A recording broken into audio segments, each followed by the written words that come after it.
Saudara dan saudari yang kami kasih dalam nama Yesus Mesias, bertemu kembali dalam ruangan khotbah yang bertema Yahweh tidak lupa, tetap datang kembali. Saya ulangi, Yahweh tidak lupa, tetap datang kembali. Nah saudara, daripada tema ini saya ingin bertanya kepada saudara, sudahkah saudara bersedia untuk menyambut kedatangannya yang kembali? Saya ulangi, saudara sudah siap sediakah untuk menyambut kedatangannya kembali bagi kedua kali ke bumi ini? Sudah siapkah? Nah saudara, kita melihat kepada satu rasul yang bernama Petrus. Karena Rasul Petrus mendapat wahyu daripada Yesus Mesias tentang apa yang akan terjadi menjelang kedatangan kedua kalinya ke bumi ini. Saudara, tahun sekitar 65 tahun Masehi, ketika Petrus adalah seorang tawanan di kota Roma dan telah dijatuhkan hukuman mati oleh Maharaja yang bernama Nero pada waktu itu. Dia tahu bahwa kesudahan baginya sudah dekat. Hanya satu perkara yang ada di dalam mindanya. Saudara, di dalam memori indah kenangan Petrus, dia masih ingat kasih sayang Kristus kepada dia. Kasih sayang Yeshua yang telah menebus dia. Dia masih ingat bahwa Kristus lah yang telah menerima dia kembali, biarpun dia telah melakukan banyak kali kegagalan dalam hidupnya. Dia masih ingat Yeshua juga yang telah memberikan dia kurnia kasih untuk meneruskan pelayanan penginjilannya. Yeshua juga ini yang datang dengan penuh kuasa dan kemuliaan bagi kali kedua di bumi ini. Dia pernah menyangkal Yeshua sebanyak 3 kali pada saat Yeshua paling memerlukan dia saat itu. Nah saudara, namun Yeshua adalah Tuhan, selalu memberikan peluang kedua kepada Petrus. Saudara, pikirkan mengenai masa ketika Anda telah mengabaikan Yeshua, ketika Anda telah mengecewakan dia, ketika Anda telah menyakiti hatinya, lalu dia memeluk Anda dan berbisik dengan lemah lembut.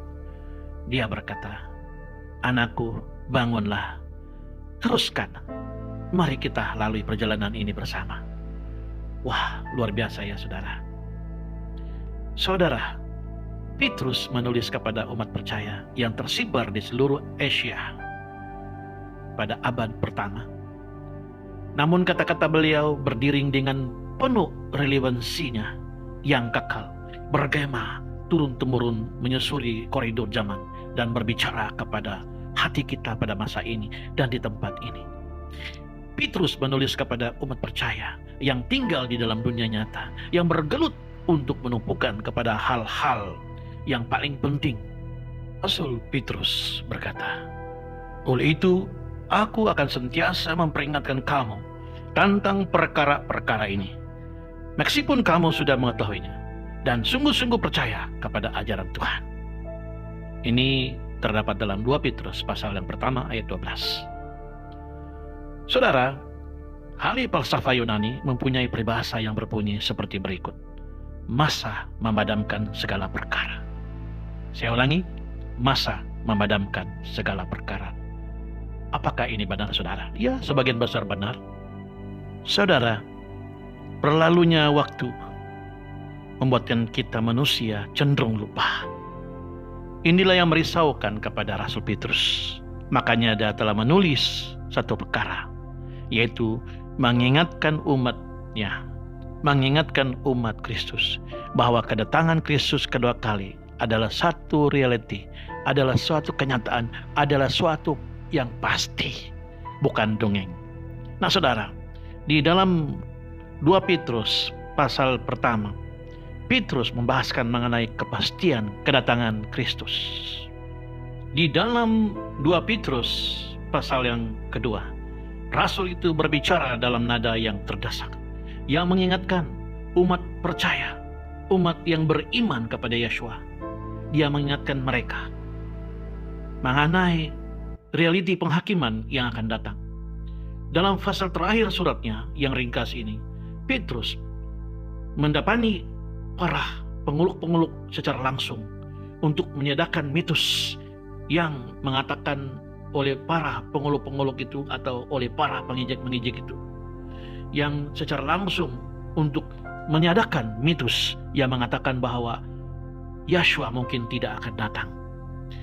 Petrus menggariskan alasan terhadap kelewatan kedatangan itu dan menyampaikan seruan mendesak bagi semua orang percaya di setiap generasi untuk bersedia bagi kedatangan kembali Elohim kita. Rasul Petrus berbicara bukan saja kepada generasinya, tetapi juga kepada generasi kita hari ini. Dia berbicara bukan saja kepada gereja abad pertama, tetapi kepada gereja abad yang ke-20 dan seterusnya. Petrus berbicara bukan saja kepada umat percaya yang tersebar di Asia, tetapi juga kepada semua umat percaya di dunia ini. Petrus menulis untuk mengingatkan kita kepada kebenaran kekal, pengharapan yang abadi, yaitu kedatangan kembali Yeshua Masiah ke bumi ini. Adalah satu hakikat sejagat bahwa sangat mudah untuk terperangkap di dalam cabaran-cabaran hidup ini, sehingga kita lupa bahwa pada suatu hari nanti pengembaraan kita di bumi ini akan berakhir.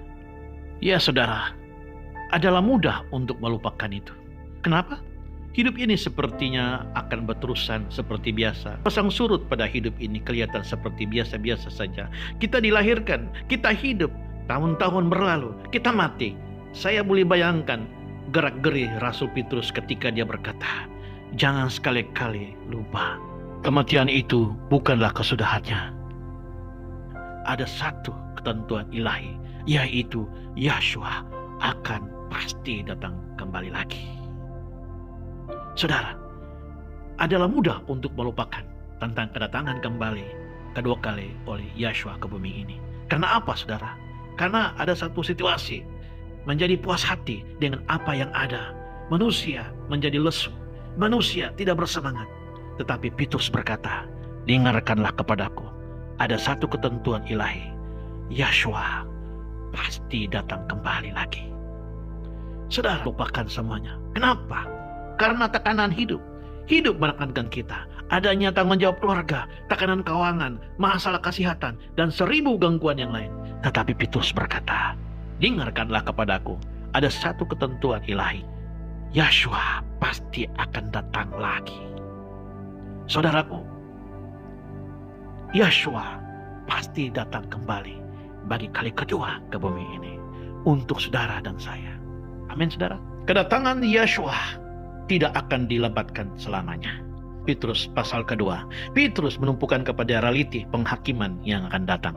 Namun di dalam pasal ketiga, yang dia mendepani para penguluk-penguluk atau menjawabi tuduhan palsu dari para penguluk-penguluk dan menyatakan alasan yang munasabah mengapa kedatangan kedua kali itu diperlambatkan. Nah, setiap ayat dipenuhi dengan makna. Oleh itu kita bermula dengan sahabat-sahabat yang aku kasihi, katanya.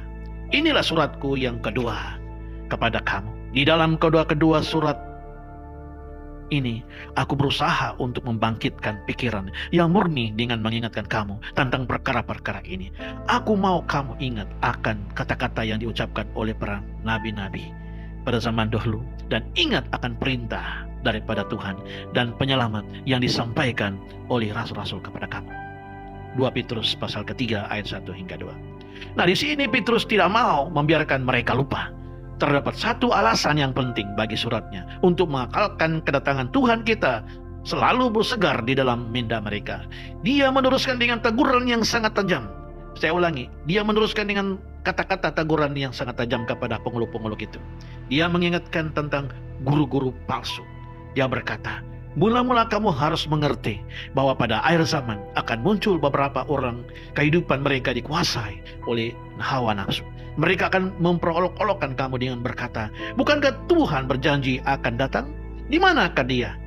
Ibu bapak kita sudah meninggal, tetapi segala-galanya masih sama saja, seperti sejak kejadian alam. Nah saudara, maksud Petrus adalah jelas.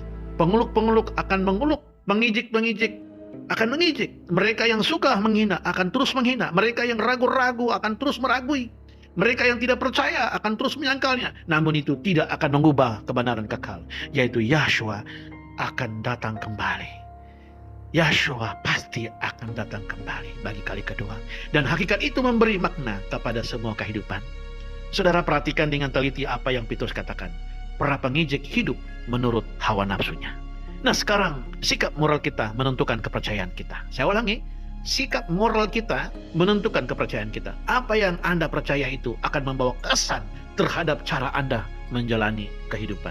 Ramai kaum lelaki, ramai kaum wanita memberi alasan menolak kebenaran ilahi karena suatu bentuk dosa di dalam hidup mereka. Jika Anda bergelut dengan suatu kebenaran ilahi, sila tanya diri Anda soalan ini. Adakah itu karena saya tidak memahami? Adakah lebih banyak pengetahuan yang saya perlukan? Atau adakah terdapat dosa yang dipelihara? Suatu amalan gaya hidup yang sudah terpahat? Suatu bentuk tingkah laku yang boleh dipersoalkan? Suatu sikap mementingkan diri sendiri yang berlabuh di dalam diri yang sukar saya tinggalkan? Seringkali kita berlegar-legar dalam kehidupan kekristenan kita, saudara. Bukan karena kita memerlukan lebih banyak pengetahuan, bukan karena kita tidak cukup mengetahui, bukan karena kita perlu menemukan sesuatu pencerahan baru yang menakjubkan, tetapi karena terdapat dosa tersembunyi. Saya ulangi, karena terdapat dosa tersembunyi, suatu tabiat yang terbenam jauh di dalam hidup kita. Saudara, terdapat tingkah laku dan amalan yang tidak seharmoni dengan kehendak Tuhan, tidak seharmoni dengan firman Tuhan, firman Elohim, yang memerlukan pembedahan rohani, dan kadangkala pembedahan itu sangat menyakitkan kita. Saudara, keliwatan kedatangan Yahshua bagi kali kedua ke bumi ini bukan karena Yahshua itu melambat-lambatkannya. Dia tidak lambat untuk menunaikan janji-janjinya. Dia panjang sabar. Panjang sabar inilah yang merujuk bukan saja terhadap kemurahan rahmatnya dan kesabaran, kerinduannya untuk menyelamatkan bangsa manusia.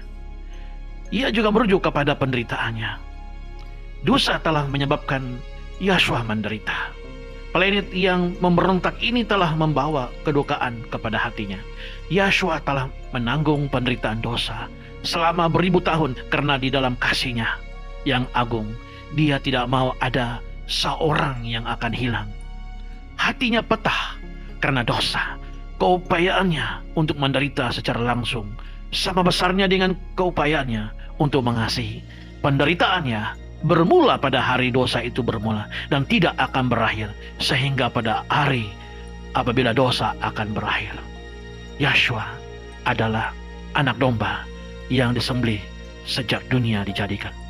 Wahyu pasal 13 ayat 8. Nah saudara, ketika setiap hari Yahshua melihat kesakitan dan penderitaan di dalam dunia kita yang berdosa ini, maka hatinya berduka. Sebagaimana Nabi Yesaya dengan tepat menyatakannya, dalam segala kesesakan mereka, Dia pun turut berasa sesak. Yesaya pasal yang 63 ayat 9. Saudara, 2 Petrus pasal 3 ayat 10 dan 11. Tetapi hari kedatangan Elohim akan tiba seperti pencuri. Pada hari itu langit akan lenyap dengan bunyi gemuruh. Banda-banda di langit akan terbakar dan musnah, dan bumi dengan segala yang ada di dalamnya akan lenyap. Semua itu akan dibinasakan dengan cara yang demikian. Oleh itu, bagaimanakah seharusnya kamu hidup? Kamu harus sentiasa hidup suci dan khas untuk Elohim. Nah saudara, rayuan mendasak dari Petrus sehubungan dengan pancaran cahaya kedatangan Kristus kedua kali adalah satu seruan untuk hidup suci dan khas untuk Elohim. Mengapakah salib itu berupa satu penawar terhadap masalah dosa? Di salib kita melihat kasih yang bertindak. Nah saudara, di salib kita melihat Yahweh firman yang ilahi atau digelar anak Elohim dan berkemuliaan menderita dalam kesengsaraan, yang mencurahkan nyawanya demi kita, demi Anda dan semua manusia. Di salib kita melihat Dia yang benar sedang mati untuk yang tidak benar, yang berkemuliaan mati untuk yang tidak berkemuliaan, yang tidak bersalah mati untuk yang bersalah, yang tak setia mati untuk yang tidak tak setia. Di salib, anak Elohim, anak domba Elohim, Yahweh firman, telah menanggung kesalahan, bebanan, penghinaan, dan penghukuman ke atas dosa kita. Kita mengasihi Kristus karena Dia terlebih dulu mengasihi kita, saudara. Saudara, apabila kita benar-benar memahami apa yang Dia telah lakukan untuk Anda dan saya di salib, maka kita rela untuk menyerahkan seluruh hidup kita kepadanya. Saudara, seruan Petrus mengguncangkan kita untuk keluar daripada kelalaian rohani kita. Juru selamat kita rindu untuk melakukan sesuatu di dalam diri kita, agar Dia dapat melakukan sesuatu melalui kita. Dan saudara, Yeshua rindu untuk melakukan sesuatu untuk kita, agar Dia dapat melakukan sesuatu dengan kita. Yeshua rindu untuk mengubah kita, agar kita dapat mengubah dunia. Kita hanya ada satu nyawa, saudara. Hanya satu nyawa untuk dihidupi. Masa kian cepat berlalu. Hari ini berlalu ke hari esok. Masa lalu dengan pantas menjadi masa kini, dan kita masa kini bergegas ke masa hadapan. Saudaraku, di dalam pencarian cahaya kekekalan ini, adakah Anda akan membuat suatu komitmen yang penuh, lengkap, mutlak, dan total, yaitu komitmen kepada Yeshua yang radikal dan habis-habisan, yang akan mengubah hidup Anda agar Anda dapat melangkah keluar dan mengubah dunia ini. Saudara, kita hanya ada satu nyawa saja. Apakah yang akan kita lakukan? Apakah yang akan kita tinggalkan nanti? Apakah warisan yang akan kita tinggalkan? Apakah yang kita akan sulamkan di dalam tenunan pabrik dunia ini? Adakah kita akan hidup di dalam cahaya sukacita mengenai kedatangan Kristus yang kedua kali? Adakah kita akan meninggalkan tempat ini dipenuhi dengan harapan tentang kedatangannya kembali, dan melangkah keluar dengan satu komitmen baru untuk membawa impak kepada seseorang untuk Kristus? Saudara, di sini ada kesaksian dari seorang yang bernama Charles Stad. Charles ini telah memahami kepentingan menjalani kehidupan yang mempunyai tujuan. Dia telah membenamkan hidupnya dalam sukan, mencari kemasyhuran, bermain kriket bersama pasukan Inggris. Nah, pada tahun 1884, selepas abangnya George jatuh sakit, Charles berhadapan dengan satu pertanyaan. Pertanyaannya adalah berikut: apakah nilainya pada semua kemasyhuran dan pujian apabila seorang itu berhadapan dengan kekekalan? Bermaksudnya apabila seorang itu berhadapan dengan kematian, realiti kematian. Apa gunanya semua kemasyhuran itu dan pujian ketika seseorang itu berhadapan dengan kematian? Ya, begitu bunyinya, saudara. Dia terpaksa mengakui bahwa sejak pertobatannya 6 tahun sebelum itu, dia telah berada di dalam keadaan yang tidak bahagia dan murtad. Sebagai akibatnya daripada pengalaman itu, dia berkata, saya tahu bahwa kriket tidak akan berkekalan dan penghormatan tidak akan berkekalan, namun adalah berbaloi untuk hidup bagi dunia yang akan datang.